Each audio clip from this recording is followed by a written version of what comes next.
news networks in the past always accepted president's request to, address the nation. But with Trump, they had to kind of get selective because he'd just sit there and lie. So this time, he sent out a request to address the nation. It came from the White House, and they accepted it because the topic was war in Iran. They wouldn't want Trump to break some news about the war in Iran and their network not be covering it. Mm-hmm. So they accepted his request, and what did dude do? He got up there and lied about everything and barely even talked about the war in Iran. So right now, Trump is dealing with a regime that he don't really understand.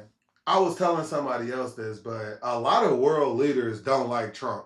The UK Prime Minister, we see what just happened with the Japanese Prime Minister in the Oval Office. He talking about Pearl Harbor and shit. She, bro, I wasn't even alive. You know what I'm saying? But typically politicians, they gotta sit there and they just gotta, be these figures and not. But the Iranian regime don't gotta do that. They don't give a fuck about none of that. Like, they've been trolling him with these cartoons. You been seeing the Lego ones, yeah. Yeah, the Lego ones.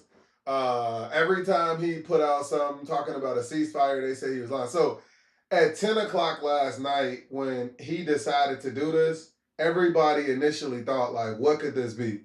This could either be him declaring victory and saying the United States gonna go home, or you could be announcing a ground invasion. Iran this morning jumped out and bust his bubble and put out a whole thing about, they actual foreign minister put out a statement basically saying they're not asking for a ceasefire. If Trump would have tried to declare victory, he basically told them, yeah, look, he can say whatever he wants. We're not gonna stop attacking. Y'all didn't break our regime and everything else. So he got up there, and you look stupid if you say everything they just said you was gonna say. Yeah. And especially after he just told them, if you say that, you lying.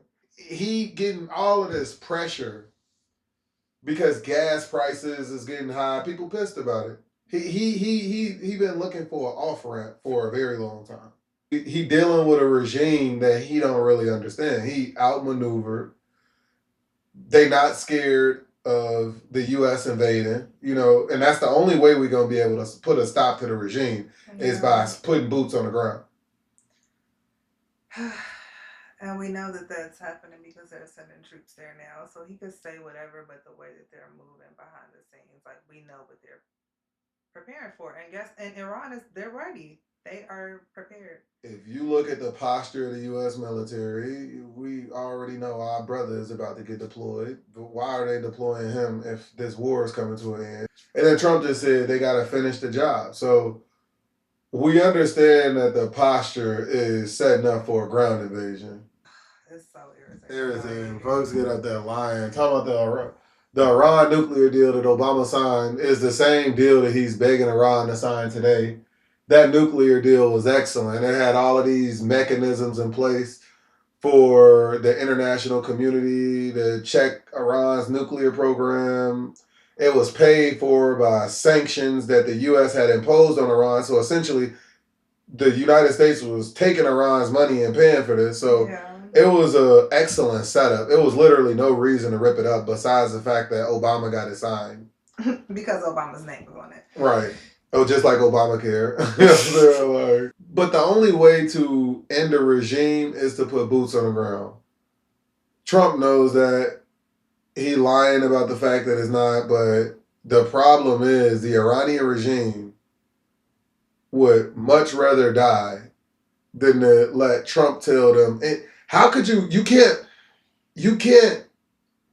I remember watching The Dark Knight and that scene where Alfred was trying to explain to Bruce about the Joker.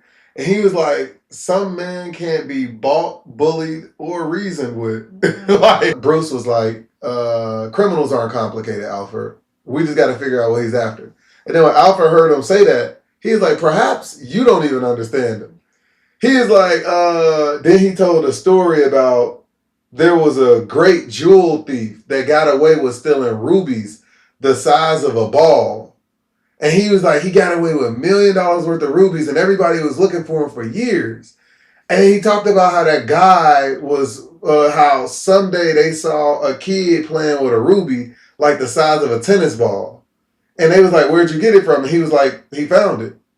And they said they had realized that the jewel thief was just throwing the rubies. Yeah. He wouldn't sell them to nobody. He wouldn't do anything with them. And that's when he figured out, like, you don't know everybody reason. Yeah, like some people, and that's the thing about Trump. Like he think that he can manipulate Iran with typical, economic pressure or pressure of death.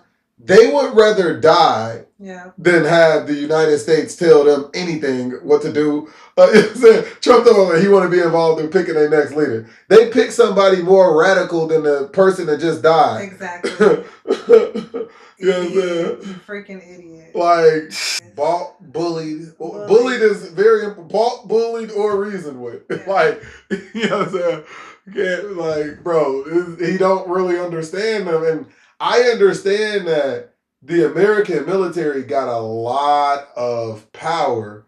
But what makes our military powerful is the fact that we got so many allies, so many capabilities. Like connections is half of the U.S. military power. Yeah. Trump can act like it's not, but being able to use these people bases or these people intelligence agencies. And the fact that they're not supporting us because you started a war for no reason.